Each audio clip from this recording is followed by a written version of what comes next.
Dichotomy. As the player wanders the sea-soaked halls of Bioshock's Rapture, it is hard not to be awed by the beautifully produced Art Deco interiors and the mammoth bronze statues of the patron of this utopian society, Andrew Ryan. The art and style of Rapture is juxtaposed with the sickness and eventual death of the underwater city itself. The 1960s style advertisements for tobacco and alcohol somehow fit nicely along with the graven images of hands pulling off the chains that Ryan believes the parasites above ground have placed on free enterprise, and in turn, humanity. This is an example of how Bioshock uses the city of Rapture as a character to impart the story of how this objectivist society went from utopia to tribulation in a few short years. Andrew Ryan created his sacred city to stand in contrast to what he believes went wrong with American capitalism. He believes that American society's move towards socialism through Roosevelt's New Deal and its predilection for ethical behavior in business have led to a point where the producers, inventors, and businessmen have been enslaved by the chains of socialism. And America's capitalistic origins have been watered down so greatly that Ryan's only option was to create Rapture.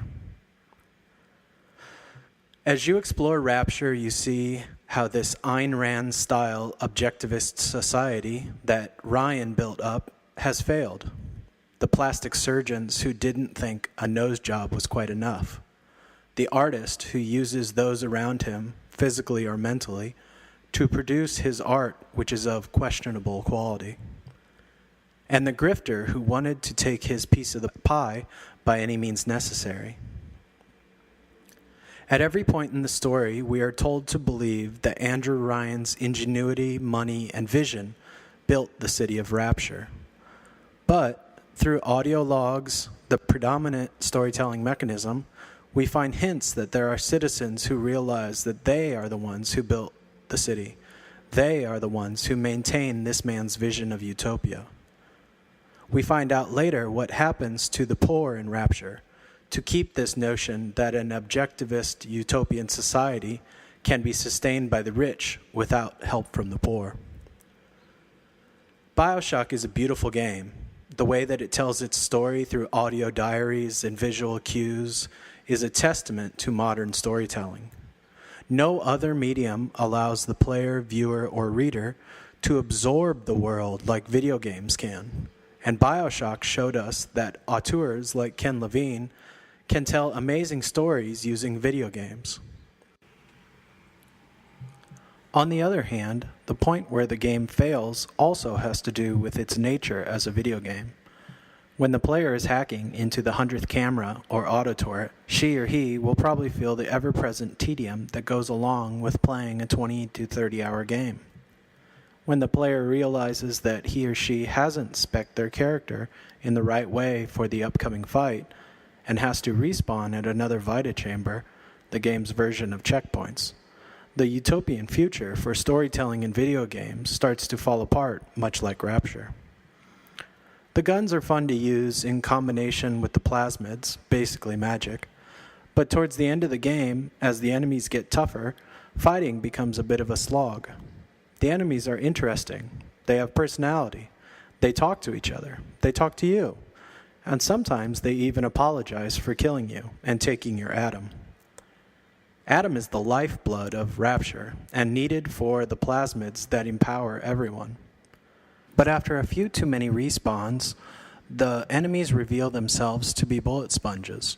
By the end of the game, their idiosyncrasies have worn off, and they are no more interesting than terrorist number 3442 in Call of Duty. Bioshock is an amazing game that has pushed forward storytelling in video games. Around every corner, the player is presented with visual and audio clues that present the story in memorable ways. The only problem comes when repetition and uninspiring combat rear their ugly heads and remind us that video games are still a young art form. Bioshock is a story told in comparisons. It is about the people who took too much and the people who got too little. It is the story of parents and children and how that relationship mirrors the society-citizen relationship. Bioshock presents the player with hard questions.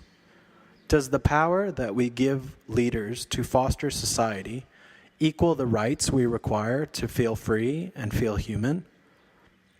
Bioshock, like any art form, does not delve into the answer to a problem. It offers a simile of real-world problems and asks the player whether they would fight for what is right.